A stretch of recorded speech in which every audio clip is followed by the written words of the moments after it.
You're listening to The Edge with Mark Thompson. Hello, everyone. It's Mark. Thank you for joining the podcast. This episode has Spencer Ackerman, the Pulitzer Prize-winning national security reporter. He writes about the war on terror in his new book, Reign of Terror, How the 9/11 Era Destabilized America and Produced Trump. Talks about the Oklahoma City bomber, Timothy McVeigh, and visiting the far-right paramilitary compound in Oklahoma and everything that preceded what was, quote, the worst terrorist attack in American history. And there's a rise of right-wing extremism that coincides with the rise of extremism and terrorism from outside the country. And Spencer Ackerman, you've seen everywhere. You've seen him on all the cable news outlets. You've seen his expertise played out in various interviews across all media. He's got a site called Forever Wars on Substack. And for nearly the entire war on terror, and I mention this in the context of 9/11, because you're going to see and have seen the memorials, the conversations about Afghanistan, the conversations about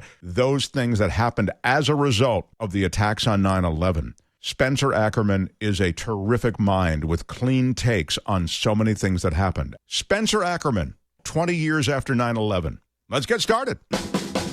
This is The Edge. The advantage it means. Hey, that guy just spit on me for no reason. That's horrible. Is there some comfort in uncertainty, do you think? You're a degenerate. Because Australian Shepherds need action. Wow. Yeah. This is The Edge. That's a self-loathing term that I use. Oh, got it.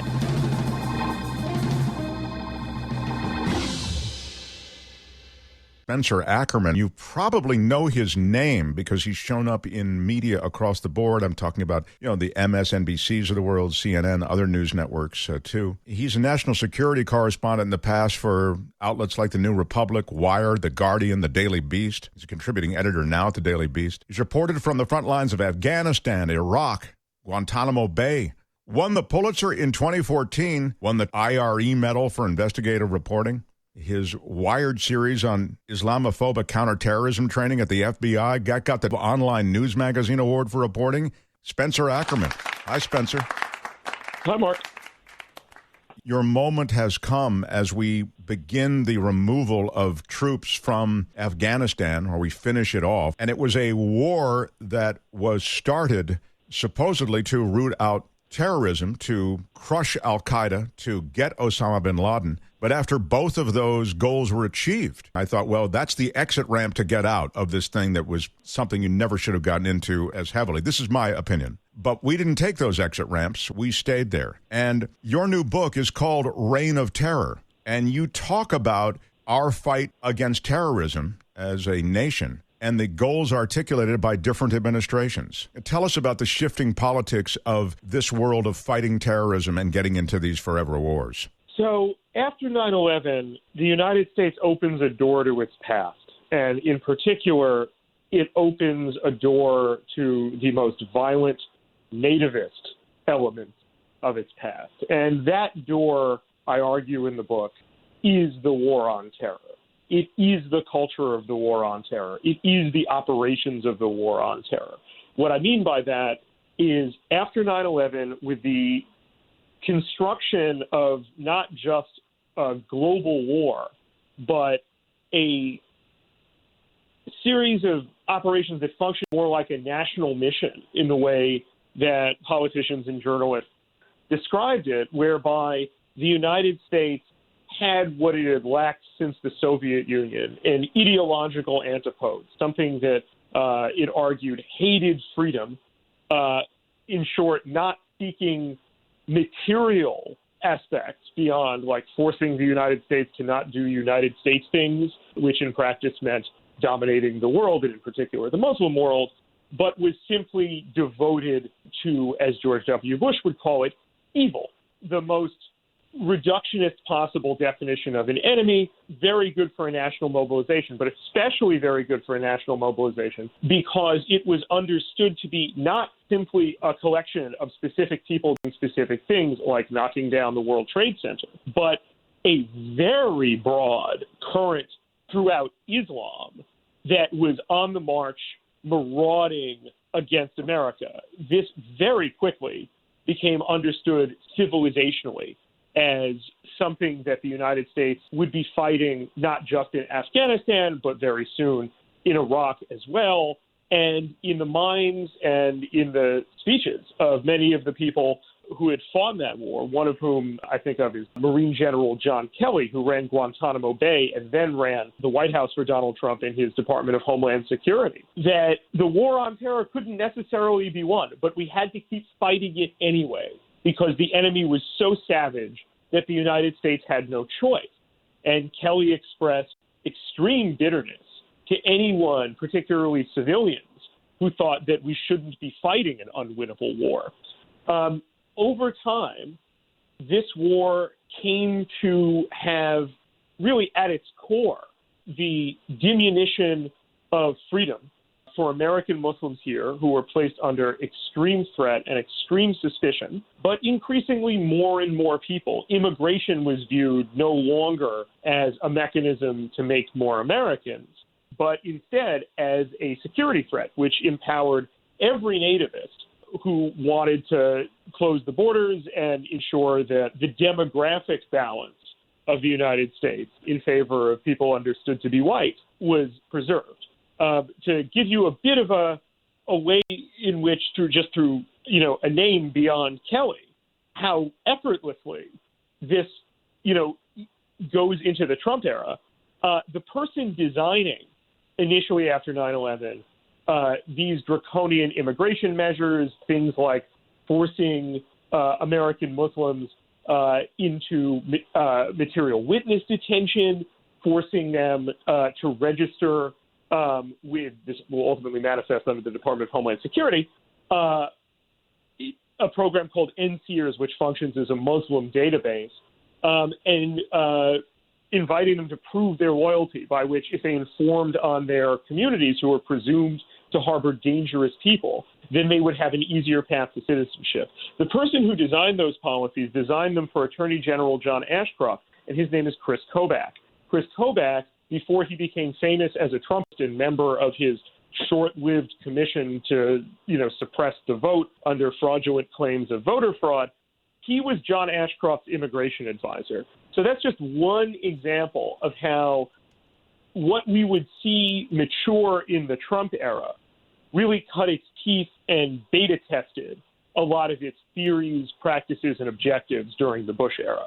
And this continued all throughout with the acquiescence in many important ways of senior Democrats, of the liberal media, and ultimately the person who makes the forever war truly forever is Barack Obama, who embraces far more of it than he rejects. That's fascinating because so many people associate Obama with some sort of enlightened worldview. So for you to put him in that rogues gallery of those associated with what is a perversion of what you associate with an enlightened worldview, that's fascinating. Yeah, I think that there is no way to assess the war on terror in any fair or comprehensive way without looking very deeply at the record of Barack Obama. And from the perspective of those who, as I do, consider the war on terror not just a horror, but a threat to America and to the world, that is to say, to real people, Barack Obama's legacy has to be reckoned with.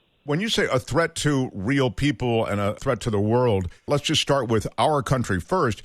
You're talking about freedom of movement, freedom of expression. You're talking about basic freedoms that are slowly taken away or quickly taken away in the case of the Patriot Act, for example, which happened under the Bush administration. You're talking about that kind of thing? Is that what you mean, Spencer? I'm talking about more than that. I'm talking about that kind of thing, but more than that kind of thing. The war on terror has killed a very conservative estimation, 800,000 people.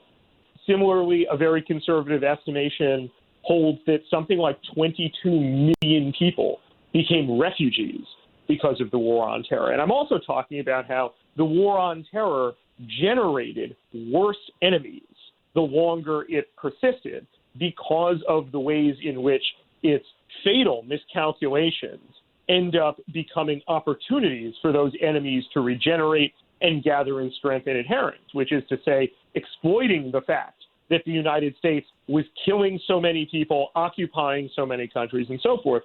To give the most important example among all of them, there would have been no ISIS had there been no predecessor organization called Al-Qaeda in Iraq. There would have been no al-Qaeda in Iraq had there not been the U.S. invasion and occupation of Iraq. There was no al-Qaeda in Iraq as an organization before the invasion. The person who becomes the head of ISIS when ISIS conquers Raqqa and Mosul and declares its perversion of a caliphate, Abu Bakr al-Baghdadi, was sort of forged at Camp Bucca, detention center that the U.S. military maintained in Iraq. He once quipped to the commander of that prison, who told this to my old Daily Beast colleague, Mike Daly, CA in New York, when he was about to get out. And that's what I mean. I also mean how the war on terror led to a generation of suspicion, surveillance, law enforcement intrusion, to the point of placing informants inside houses of worship of U.S. Muslim communities.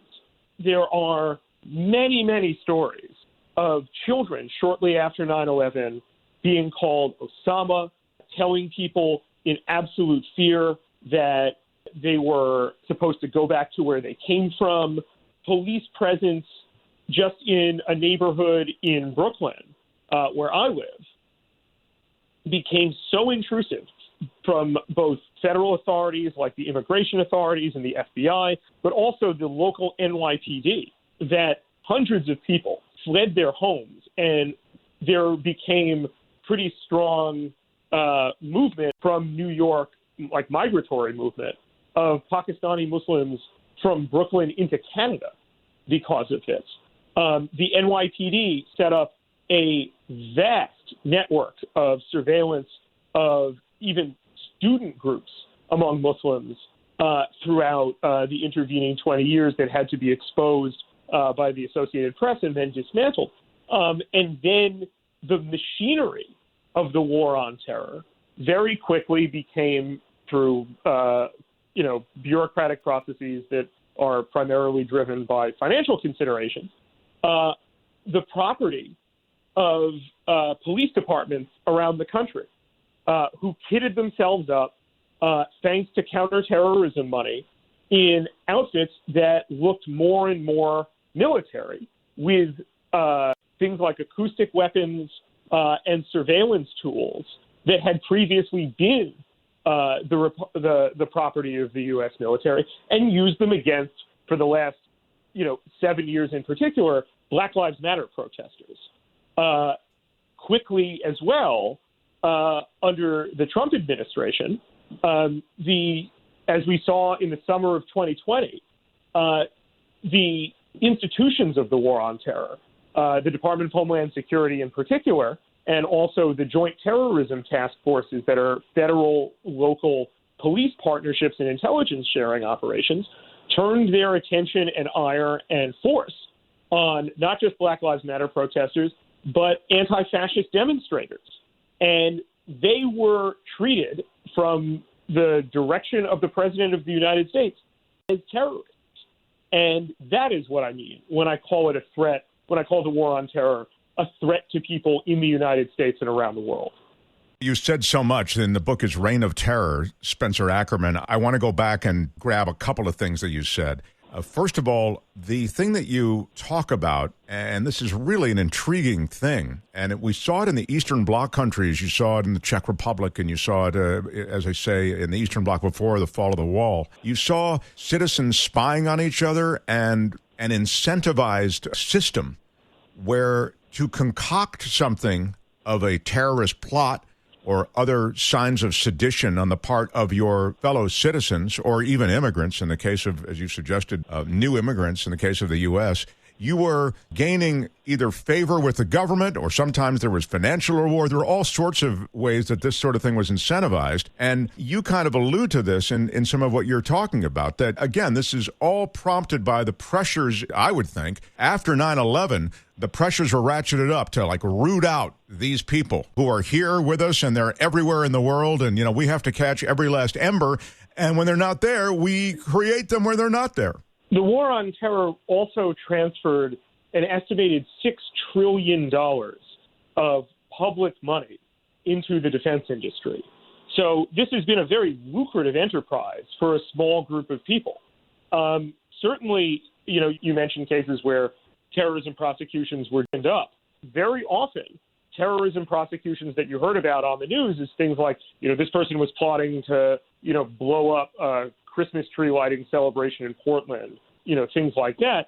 Very often what happened was disturbed and ideologically radical people who had no record of committing acts of violence would communicate with people in what they thought were secure internet fora, and then get encouraged from people that they would meet online to amass material to assemble for a weapon. And very often, the people that they would be communicating with were FBI informants who would then have the person who was in communication with them kind of move along the steps necessary to commit an act of violence. So essentially ginning up the thing that they're supposedly preventing. And they justified this by saying that it would not do to wait until an act of violence manifested.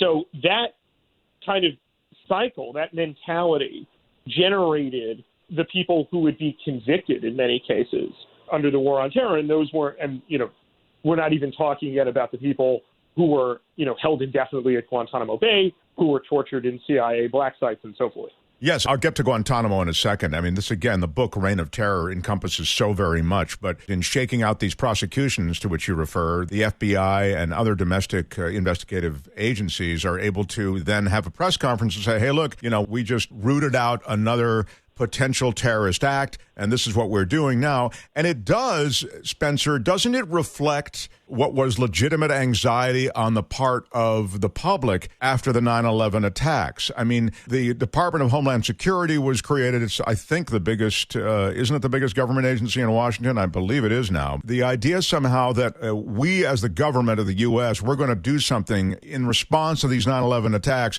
Don't you worry, American public. And then all of what you've described happens sort of in service of this goal that did reflect a legitimate anxiety on the part of the people. Is some of that true? I'm a native New Yorker. I watched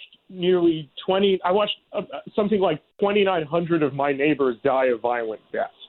The anxiety is real. Perhaps more precisely put, the trauma is very, very real and should never be diminished. What political leaders, particularly from the Bush administration, but also with acquiescence from leading Democrats, and the enthusiasm of the leaders of the security services did was exploit that trauma, exploit that anxiety, and say that there was only one way to address it, which was to launch this never-ending global war that has now made America less safe and certainly less free under the guise of, as Bush would put it in a variety of contexts, enduring freedom, safeguarding freedom, making sure that freedom would remain with a fighting chance. And then ultimately, as he would describe his wars of aggression, spreading freedom.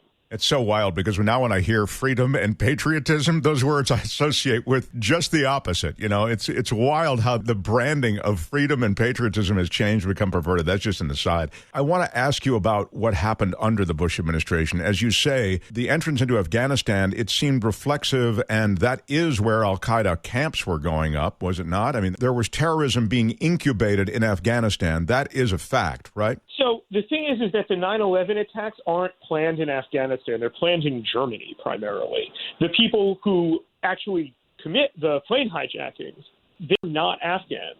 15 out of 19 of them were Saudis. Osama bin Laden had fighters and himself in Afghanistan and was using that as a haven after he's kicked out of Sudan and the Saudis revoked his citizenship. That's the relationship between Afghanistan and 9/11. There is, at that point, the Taliban running Afghanistan. The Taliban is obviously an ally of al-Qaeda and a host of al-Qaeda, but it's also not al-Qaeda. And the United States opted to treat all of these distinctions as irrelevant. And when it did that, it ensured that it would set up a maximal goal for itself in Afghanistan, a maximal commitment with a minimal prospect of achieving it. And just to give one quick example of how the U.S. basically came to control Afghanistan, and we're seeing today all of this human misery, the Taliban sue for peace in December of 2001. And they say that as long as their leader can live in house arrest in Kandahar, they'll stack arms and join a political process. Hamid Karzai, the U.S.'s appointed Afghan leader, immediately agrees to this deal because he understands if not, there's going to be an insurgency and a civil war, and the Taliban might even win. Instead, Donald Rumsfeld from the Pentagon press podium rejects this and says he'll be satisfied with nothing less than unconditional surrender.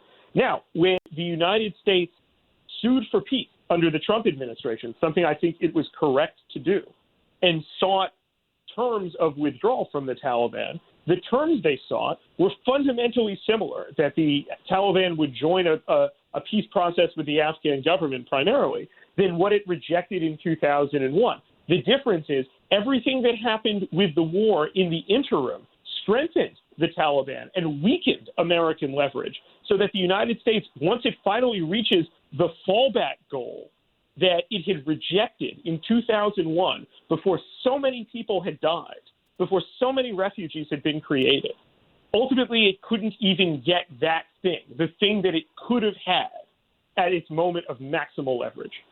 And in that interim period, animus toward America and their occupation had grown to the point that it not only made any kind of deal difficult, but it also spawned all the other things to which you refer worldwide. Well, the Taliban were always going to be opposed to the occupation, and the Taliban simply grew in strength, in part symbiotically, off the weakness of the structures that the United States created in Afghanistan. I have heard myself the antipathy toward the United States from average Afghans.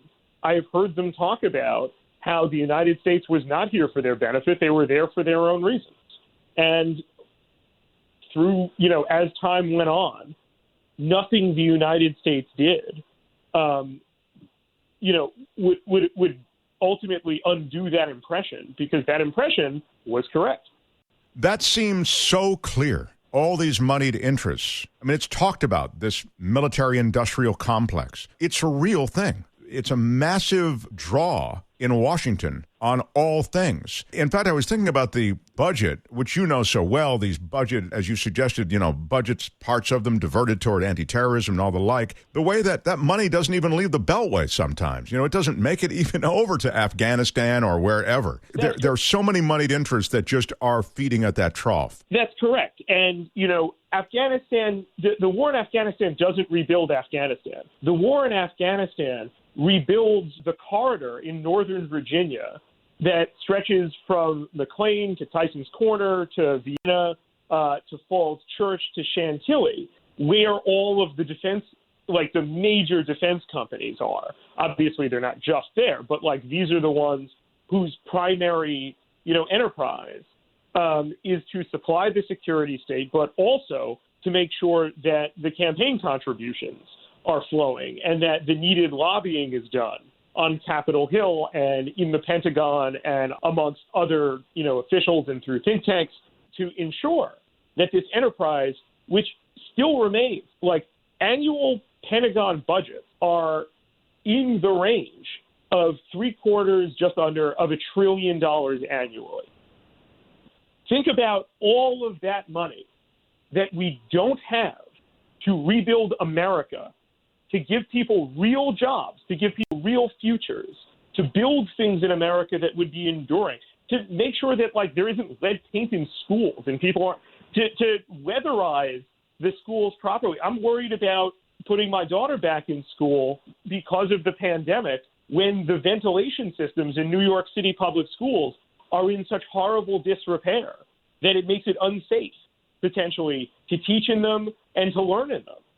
Every single year, something like $700 billion goes into the Pentagon. As we slide back, is the point, and export whatever we feel we're exporting to try to lift up, as you have suggested, Afghanistan, when you're not really lifting them up, you're lifting up those who are the moneyed interests.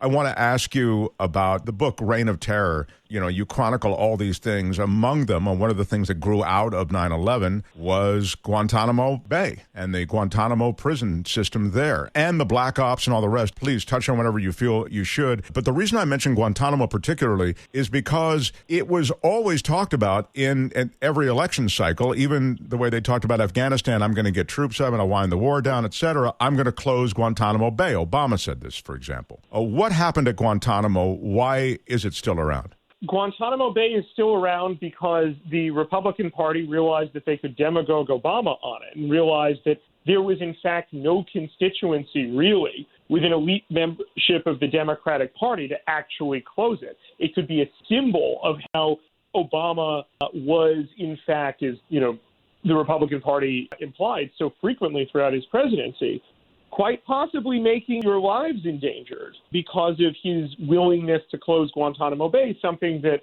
politicians of both parties considered uncontroversial before Obama was elected. John McCain ran on it as well. George W. Bush even talked about, someday closing Guantanamo Bay. But also it had a constituency within the military.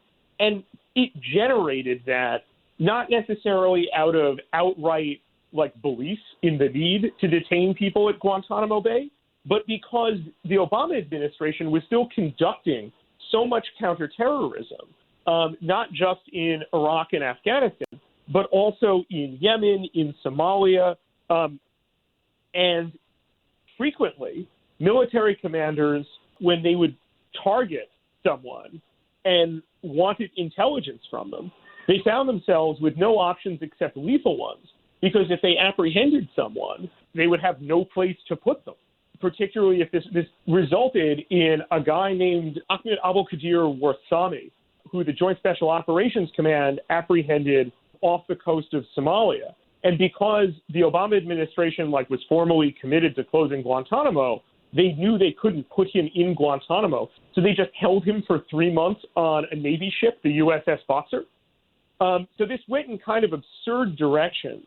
One of the most important figures in keeping Guantanamo open was a man who broke a hunger strike at Guantanamo. That man was John Kelly, who would go on to preside over Donald Trump's policy of kidnapping migrant children from their parents and then running his White House as chief of staff.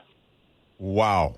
And there's something in what you've just said there that I think is so radically relevant, and that is these things like Guantanamo or defense spending to which you referred, they feel as though they're things that you have Democrats, because you always feel like Democrats, represent that we're going to wind the wars down. We're going to, that's even though others have, I understand, have said the same thing. But the GOP, frankly, we're the party that's going to keep you safe, even if we got to go conquer the world to do it. The Democrats have always been more on the peacenik side of things. I think now that's all sloshing together, and this brings me to my question. Isn't it the case that there is almost a fear of coming out against some of these military incursions because you're seen as weak on terrorism? Yes, most definitely. That this was a fear that from the start, the Democrats found very familiar from their posture during the Cold War, where Republicans were very easy to demagogue anti-communism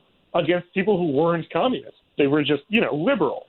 And after 9/11, the Republican Party, including most particularly George W. Bush's political strategist, Karl Rove, recognizes that they can use the war on terror to get more Republicans elected and keep the Republican Party in power. And this is something that the Democratic Party tries to acquiesce to in order to, from their perspective, survive through not challenging terrorism. The Department of Homeland Security is not something George W. Bush was interested in creating. He resists it for a very long time. It's the creation of the Democratic Party. The Democratic Party is pushing for it. In particular, Joe Lieberman, who is the very hard right on security matters senator from Connecticut, who was also Al Gore's vice presidential candidate in 2000 against Bush. Another example, and honestly, it's one among many, but when in my book I ask Ben Rhodes, who is Barack Obama's probably most left-wing foreign policy aide, why didn't Obama stop the war on terror and declare it to have been won after killing Osama bin Laden? He said that, imagine what would happen if we do that, and then there's another terrorist attack. That was the best chance to actually end the war on terror, the killing of Osama bin Laden. It was the most intuitive end to the war on terror. And political fear stopped Obama from doing it.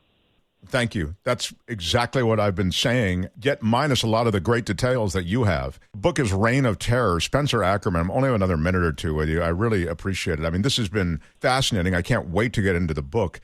Tell me about the book for a second. I know I've been talking about these topics, which I know you speak of in great detail with great journalistic references. I know that because I've read a little bit about the book. But can you tell me about the book in our last few minutes here? Sure. So I'm a reporter. I'm not a polemicist. I'm not a pundit. This isn't a story that I wanted to tell, through being polemical. This was a story I wanted to show. I wanted it to be vivid for people. I wanted to have people know the names of real human beings who suffered under the war on terror. People like Fahim Qureshi, who was a 13-year-old boy grievously wounded in a coma for 40 days because of Barack Obama's first drone strike in Pakistan. I talked to him about what his life was like after that drone strike and what he thinks of Barack Obama. And then people like Adam Hassoun, a Palestinian man living in Florida, criminalized by the Patriot Act and attempted by the FBI and immigration authorities to be coerced into becoming an informant. And when he resisted that, he was ultimately placed on trumped-up charges around material support to terrorism and conspiracy. They couldn't connect him to any actual act of violence. And then he was convicted of that and served 15 years in prison 12 years in prison after, with time served.